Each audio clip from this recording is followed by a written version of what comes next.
Price Lord ஹடாஷா bro. இன்னைக்கு ஏதாவது doubts இருக்கா? என்ன டவுட்டு? குரங்குலேருந்து தான் மனுஷங்க வராங்க சொல்கிறாங்க, அது உண்மையா? குரங்குலேருந்து மனுஷங்க வர்றாங்கன்னு சொன்னாங்களா? யார் சொன்னாங்க? மிஸ் சொன்னாங்களா? ஓகே, புக்ஸில் அப்படி தான் இருக்குது. அப்படி தானே நம்ம பாடத்தில் எப்படி இருக்குது, மனுஷன் எங்கேருந்து வந்தான் அப்படின்னு சொல்லிட்டு யாருக்குமே தெரியலை, கண்டுபிடிக்க முடியலை. ஸோ அவங்க என்ன பண்ணுறாங்க, விஞ்ஞானிகள் என்ன செய்கிறாங்க, ஆராய்ச்சி பண்ணி எடுத்து அவங்களுக்கு ஏதோ ஒரு இது சொல்லணும் அப்படின்னு சொல்லிட்டு என்ன பண்ணுறாங்க, குரங்குலேருந்து தான் மனுஷங்க வந்திருப்பாங்க அப்படின்னு சொல்லிட்டு ஒரு இது சயின்டிஃபிக்காக அதை இது பண்ணுறாங்க. ஆனால் குரங்குலேருந்து மனுஷங்க வந்தாங்கன்றது உண்மைன்னா அந்த குரங்கு எங்கேருந்து வந்துச்சு? எப்ருக்கு தெரியுமா? காட்டுல இருந்துன்னா அது எப்படி உருவாச்சுது? குரங்கு எப்படி உருவாச்சுது? ஒன்று உருவாகணும் இல்லையா? இப்போ மனுஷன் எப்படி உருவானான்னு தெரியல. ஸோ அதுக்காக குரங்குலேருந்து ஒருவேளை மனுஷன் வந்திருக்கலாம் சொல்கிறாங்க. அப்போ குரங்கு எப்படி மண்ணுலேருந்து எப்படி வர முடியும்?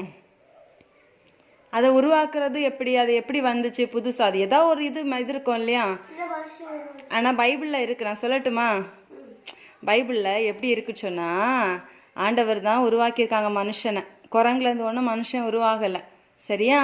ஆண்டவர் என்ன பண்ணார்னா, பூமியில் எல்லாத்தையும் உருவாக்கிட்டார், சரியா? பூமியை உருவாக்குனார், தனித்தனியாக எல்லாத்தையும் உருவாக்கிட்டார். உருவாக்கி முடித்ததுக்கப்புறம் தான் ஆண்டவருக்கு இது எல்லாத்தையும் ஒரு பாதுகாக்கிறதுக்கு, பண்படுத்துறதுக்கு ஒரு மனுஷன் இருந்தால் நல்லா இருக்குமே, ஒருத்தங்க இருந்தால் நல்லா இருக்குமே அப்படின்னு ஆண்டவருக்கு தோணுது.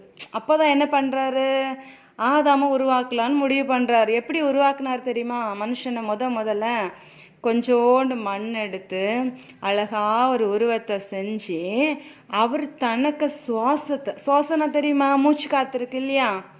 நம்ம மூச்சு காத்திருக்குல்ல, அந்த மூச்சில் தான் நம்ம ஜீவன் இருக்குது, தெரியுமா? நான் உங்களுக்கு நம்ம மூச்சு விடலைன்னு சொன்னால் என்ன ஆகும்? நம்ம ஜீவனோடு இருக்க முடியாது, நம்ம உயிரோடு இருக்க முடியாது. அப்போ அந்த மூச்சில் தான் என்ன இருக்குது? உயிர் இருக்குது, ஓகேவா? அப்போது ஆண்டவர் என்ன செய்கிறாரு, தன்னுடைய அந்த சுவாசத்தை, அந்த ஜீவனை அந்த மண்ணுக்குள்ளே, மண்ணாக செய்து வச்சுருக்காருல ஒரு உருவம், அதுக்குள்ளே கொடுத்து அதை ஊதுனோன்னா அது என்ன ஆகுது? மனுஷனாக உயிர் பெற்று வருது. இதுதான் மனுஷன் உருவான கதை. அடுத்தது ஆதாமை உருவாக்கி முடித்த உடனே ஆண்டவர் என்ன நினைக்கிறாரு, சரி ஆதாமை தனியாக இருக்கிறான் அப்படின்னு சொல்லிட்டு அவனுக்கு ஒரு ஏற்ற ஒரு துணை வேணும், ஒரு 2 பேர் இருந்தால் தானே நல்லாயிருக்கும் அப்படின்னு சொல்லிட்டு என்ன பண்ணுறாரு, ஆதாமை மறுபடியும் தூங்க வச்சு ஆதாமோட விழாவிலேருந்து ஒரு எலும்பு எடுத்து ஏவாள்னு சொல்லிட்டு இன்னொரு மனுஷியை உருவாக்குறார் ஆண்டவர்.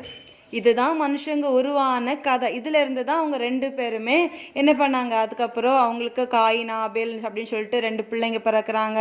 அவங்க மூலயமா அடுத்தது அப்படி சந்ததிகள் வந்து தான் பூமியில் மனுஷங்க உருவானாங்க. குரங்குலேருந்து மனுஷங்க உருவாகலை, சரியா? இப்போ உங்களுக்கு டவுட் கிளியர் ஆயிடுச்சா?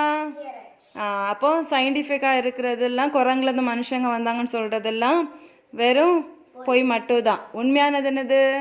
ஆண்டவர் தான் இந்த பூமியில் மனுஷனை உருவாக்கினார். எப்படி உருவாக்குனாங்கன்னு தெரியும் இல்லையா? Okay, thank you.